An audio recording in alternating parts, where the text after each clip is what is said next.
အိမ်တကားတွေအလိုအလျောက်ပိတ်သွားတဲ့အတန်ဟာညံ့ငတ်အော်တန်တွေကြားမှာပဲ့တင်ထပ်သွားတယ်။ထုံးကျော်ရဲ့နှလုံးသားဟာရင်ဘက်သေးကနေထွက်လာတော့မလို့တဒိန်းဒိန်းခုန်နေတယ်။သူ့ရှေ့မှာရှိနေတဲ့အဖိုးဟာအရင်ကလိုလူသားတယောက်မဟုတ်တော့ဘူး။အဖိုးရဲ့မျက်နှာအရည်ပြားတွေကပြစ်စိတ်ဝိုင်းအောင်စားနေတယ်လို့တထီးထီးလန်ကျလာပြီးအောက်ကနေအသားနေရဲနဲ့အယိုးဆူကြီးပေါ်လာတယ်။ခမရအားဒီလုံးနေတာလေကျွန်တော်ကိုဘာလို့ဒီထဲခေါ်လာတာလဲအဖိုးကသူ့ကိုမဖြေဘူးသူကအခန်းတောင်မှာရှိတဲ့ဖုံသက်နေတဲ့မှန်ကြီးတစ်ခုကိုလက်ညှိုးထိုးပြတယ်ထွန်းကျော်မှန်ကိုကြည့်လိုက်တဲ့အခါသူ့လက်ရုပ်ပုံလွှာကိုမတွေ့ရဘူးအဲ့ဒီအစားမှန်သေးမှာပေါ်နေတာကရွာသူရွာသားတွေအားလုံးသူစုတဝေးတဲ့စုယုံဒီသူစုံတယောက်ကိုဝိုင်းအောင်ပူဇော်နေတဲ့ပုံရိပ်ပဲ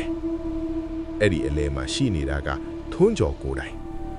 သူကမှန်သေးမှာအသက်မရှိတော့တဲ့ရုပ်အလောင်းလိုခေါင်းငိုက်ဆိုင်ကြာနေပြီးရွာသားတွေကသူ့ရဲ့ဝိညာဉ်ကိုဆွဲထုတ်နေကြတာကိုမြင်လိုက်ရတယ်။မင်းကဒီရွာထဲကိုရောက်လာတာမဟုတ်ဘူး။မင်းရဲ့ဝိညာဉ်ကဒီရွာကိုပြန်လာတာ။မင်းရဲ့အလောင်းကတော့တောင်းအောင်မှာတင်ကြုံခံရပြီးသား။ဒါပေမဲ့မင်းရဲ့ဝိညာဉ်ကဒီမှာကြံနေရဦးမယ်။ထွန်းကျော်တုံလို့သွားလေ။ तू ဒီရွာကိုမလာခင်ကကားတိုင်မှုဖြစ်ခဲ့တာကိုအမှတ်ရလိုက်တယ်။ तू တည်သွားပြီလား။ဒီနေရာကတကယ်ပဲလူလောကနဲ့ဝိညာဉ်လောကကြားကကြားခံနေနေလား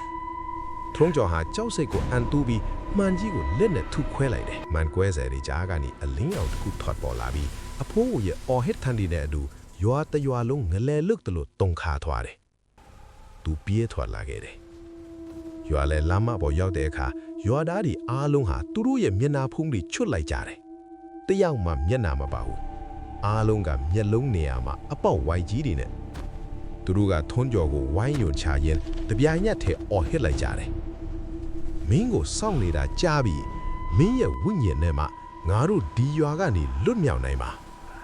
ထွန်းကျော်ရဲ့ရှေ့မှာတော့ရွာအထွက်လမ်းဟာမြူကိုတွေကြားထဲမှာပျောက်ကွယ်သွားပြီးအဆုံးမရှိတဲ့ချင်းကြီးတစ်ခုဖြစ်ပြောင်းလဲသွားတယ်